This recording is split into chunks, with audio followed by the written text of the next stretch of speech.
ছোট থেকেই মেধাবী ছাত্র ছিলেন ভোলা সদর উপজেলার বাপ্তা ইউনিয়নের রাশেদ। পঞ্চম শ্রেণীতে বৃত্তি পেয়েছিলেন, আর তারপর থেকেই মানসিক ভারসাম্য হারিয়ে শিকলবন্দী রয়েছেন রাশেদ। রাশেদের এমন করুণ পরিণতিতে তার চিকিৎসার খরচ জোগাতেই হিমশিম খাচ্ছেন দিনমজুর বাবা। ভোলা থেকে মোহাম্মদ ফরিদুল ইসলামের পাঠানো তথ্যচিত্রে বিস্তারিত জানাচ্ছেন আরিফ হাসান।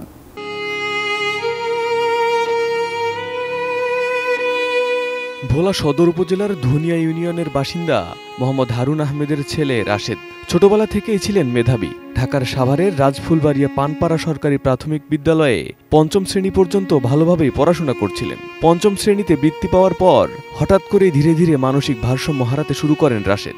চিকিৎসার সুযোগ না পাওয়ায় সময়ের সাথে তার অবস্থার আরও অবনতি হয়। অনেকদিন যাবত এই অবস্থা, ওর অসুস্থ। ও আগে পড়ালেখা করতো, 5 পর্যন্ত পড়ালেখা করছে, তারপরে আস্তে আস্তে ও মানসিক সমস্যার দিকে চলে গেছে।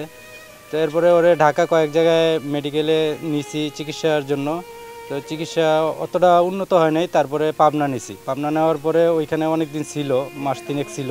কিছুদিন ভালো ছিল, তারপরে আবার অসুস্থ হয়ে পড়ছে। আমরা সবাই কাজ করি, ও শিকলবন্দিরা নিজের থেকে খারাপ লাগে। আগে তো এরকম ছিল না, এখন একটু বেশি হয়ে গেছে। ওর যে চিকিৎসা করব ওই ফ্যাসিলিটি এখন আর আমাদের নেই।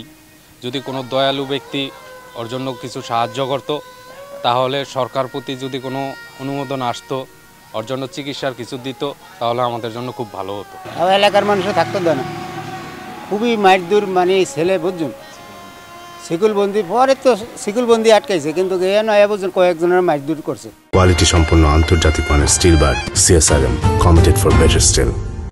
পরিস্থিতির চাপে পড়ে রাজধানীর ঢাকার ভাড়া বাসা ছেড়ে পরিবার সহ নিজ জেলা ভোলায় ফিরে আসেন তার বাবা হারুন আহমেদ। কিন্তু সেখানেও জীবনযুদ্ধ থামেনি। প্রতিদিন রাজমিস্ত্রির কাজ করে মাত্র 700 টাকা আয় করেন তিনি।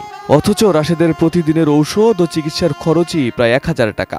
সরকারের অন্যান্য খরচ সামলানো তো দূরের কথা, ছেলের চিকিৎসাও চালিয়ে যেতে পারছেন না তিনি। আমি ঢাকাতে নিয়ে ওরে ভর্তি করাইছি স্কুলে। ভর্তি করানোর পরে পড়ালেখা করছে ভালো, খুব মেধাবী ছাত্র ছিল। 5 বৃত্তিও পাইছে। তার 6 ভর্তি করাইছি। ও একদিন স্কুলে যায়, একদিন যায় না, এরকম করে আউল বাউল করে একখানো গিয়ে পড়িয়া থাকে। খারাপ হয়ে গেছে, বিভিন্ন মানুষের মারধর করে, আমাদেরকেও মারধর করে। লাস্টে শিকলবন্দি করে আটকে রাখছি। কিন্তু আমার তো টাকা পয়সা নাই, রাজমিস্ত্রির কাম করে কয় টাকা পাই, আর ব্যয়বহুল খরচ করতে পারি না। রাশেদের মা নীলুফা বেগমের চোখে ছেলেকে নিয়ে শুধুই হতাশা। 4 ভাইয়ের মধ্যে তৃতীয় রাশেদ। একসময় পরিবারের সবার গর্ব ছিল, অথচ আজ সে এক শিকলবন্দি মানসিক ভারসাম্যহীন তরুণ। দিনমজুর বাবা যখন কাজের সন্ধানে যান, তখন তার মা একাই ছেলেকে দেখাশোনা করেন। পরে একটু একটু করে পড়ালেখা শিখেছি। 5 বৃত্তি পাইছে, 6 উঠছে। ওর বাসুল্য কেমন জানি হারিয়ে লাইছে। তারপরে ওরে ডাক্তার দেখাইছি, অনেক জায়গায় ডাক্তার দেখাইছি। দেখার পরে আমাকে সমর্থন ছিল না, আর দেখাইতে পারি না। অনেক জায়গায় থাকছি, কিন্তু মানুষ আমাকে ঢাকায় থাকতে দেয় না। ওরে শিকল লাগাই রাখছি, ওই বকা বাধ্য করে মানুষের মারধর করে তারপরে শিকল লাগাইছি।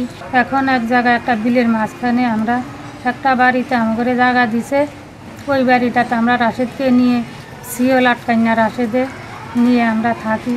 বর্তমানে এক দয়াবান ব্যক্তির দেওয়া জায়গায় সাময়িকভাবে আশ্রয় নিয়েছে দরিদ্র পরিবারটি। রাশেদের চিকিৎসার জন্য সমাজের বিভিন্ন পর্যায়ের মানুষদের এগিয়ে আসার আহ্বান জানান রাশেদের বাবা হারুন আহমেদ। কারণ আমার তো কেউ নাই, আমি নদী ভেঙে গেছে বাড়ি ঘরে, আমি ভাড়া থাকতাম প্রথম পুলিশ লাইনের এখানে। ওই এলাকার সবাই জানে যে ও পাগল। ওইখানে আর থাকতে পারিনি, ওর জন্য আমি পড়ছি গ্রাম অঞ্চলে। এখন একটা বাড়ি আছে খালি, উনি আমার সহানুভূতি হয়েছে, উনি আমার বাড়িটা দিয়েছে, ওইখানে থাকি আমি আবারও। এখন যদি কেউ আমার পাশে সহানুভূতি হইতো, তাইলে হয়তো আমি ওর দেখতাম। আমার খুব ভালো ছেলে এটা। এদিকে রাশেদের চিকিৎসার জন্য যথাযথ সহযোগিতা করার আশ্বাস দিয়েছেন ভোলা সদর উপজেলার সমাজসেবা কর্মকর্তা।